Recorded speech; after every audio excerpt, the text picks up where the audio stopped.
जय हिंद दोस्तों। आज जो है हम झंडा के बारे में बताना चाहते हैं। राष्ट्रीय झंडा क्या है।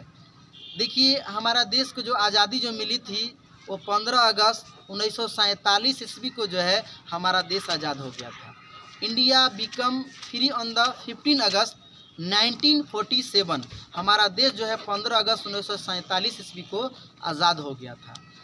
अब जो इसका अप्रूवल यानी कि अनुमति जो मिला था वो 22 जुलाई 1947 ईस्वी को जो है इसका अनुमति जो है इसका मिला था। अब जो झंडे के जो डिजाइनिंग जो किए थे वो पिंगली वेंकैया थे। जो झंडे का डिजाइनिंग जो किए थे वो पिंगली वेंकैया थे। और झंडे का जो रेशियो का जो अनुपात होता है, इसकी लंबाई और चौड़ाई, तो 3:2 होता है। इसमें झंडा में 3 रंग होता है, केसरिया बलिदान के, सफ़ेद जो होता है शांति के, और हरा जो होता है वो हरियाली के होता है। उसके बाद देखेंगे कि जो झंडे के जो बीच में जो होता है वो नीले रंग का अशोक चक्र होता है, जिसमें 24 तिलिया होती है।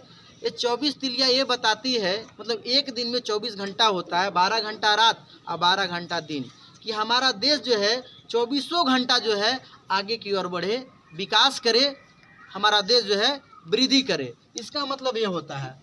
एटीएम जो देखे होंगे, ऑटोमेटेड टेलर मशीन, यानी कि 24 × 7 का मतलब ये हुआ कि 24 घंटा यानी 24 आवर जो है 7 दिन जो है खुला रहता है। इस पे देखिए लोग गीत के माध्यम से बताते हैं कि केसरिया बल भरने वाला सदा है सच्चाई, कहता है चक्र हमारा कदम कभी नहीं रुकेगा, हरा रंग है हरी हमारी धरती की अंगड़ाई।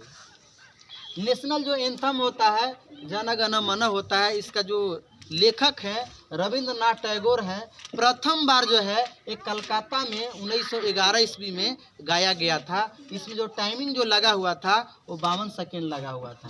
अब जो नेशनल सॉन्ग होता है वो वंदे मातरम होता है। इसको जो लेखक जो लिखे थे वो बंकिम चंद्र चटर्जी थे। देखिए, झंडा को उल्टा कब किया जाता है, जब देश पर कोई बड़ा संकट आ जाता है तब जो है झंडा को उल्टा कर दिया जाता है।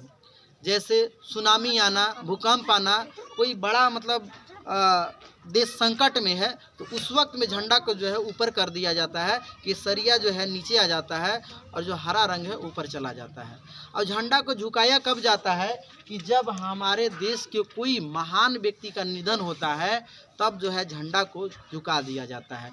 फॉर एग्जाम्पल, हमारे देश के पूर्व राष्ट्रपति जो है डॉक्टर APJ अब्दुल कलाम, जो 2002 ईस्वी में भारत के 11वें राष्ट्रपति बने, जब उनका निधन हुआ था तो उस दौरान जो है झंडा को झुका दिया गया था। अब हमारे पूर्व प्रधानमंत्री अटल बिहारी वाजपेयी जी, जब उनका निधन 16 अगस्त को हुआ था तो उस समय भी जो है झंडा को झुका दिया गया था। अब देखिए, जब झंडा को जब आंदोलन करना रहता है तो जो दाहिने हाथ होता है ऊपर रखा जाता है, बाएं हाथ नीचे, इस तरीक़ा से। अब आंदोलन करने वाले व्यक्ति को हमेशा जो है आगे चलना चाहिए।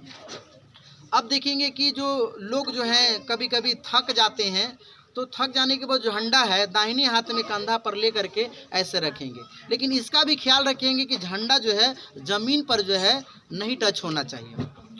और झंडा जो होता है वो दिन में ही उसे लहराया जाता है, रात्रि के समय में नहीं, क्योंकि अगर रात्रि में आप करते हैं तो उसका आप अपमान कर रहे होते हैं, झंडे का अपमान होता है। जितने भी जो देश के लिए जो है आहुति दे दिए हैं, प्राण दे दिए हैं, आप उनका अपमान कर रहे होते हैं। तो इसलिए दोस्तों, ऐसा प्रॉब्लम ना आए कि हमारे देश पर कोई संकट आए। हम देश के निवासी हैं और इस देश के लिए हमें कुछ करना चाहिए। तो दोस्तों, अगर आप लोग को ये अच्छा लगा होगा तो आप लोग मोहब्बत और प्यार देते रहिए। इससे पहले मैं कहना चाहता हूँ कि इतना हंसते रहो, मुस्कुराते रहो, क्योंकि आपसे इस देश की पहचान है। इतना हंसते रहो, मुस्कुराते रहो, क्योंकि आपसे इस देश की पहचान है। आप ही इस देश का मान है। जहाँ आपसे फूल खिलते हो यारो, उसी सरजमीन का नाम हिंदुस्तान है। तो अपना ख्याल रखिए। धन्यवाद।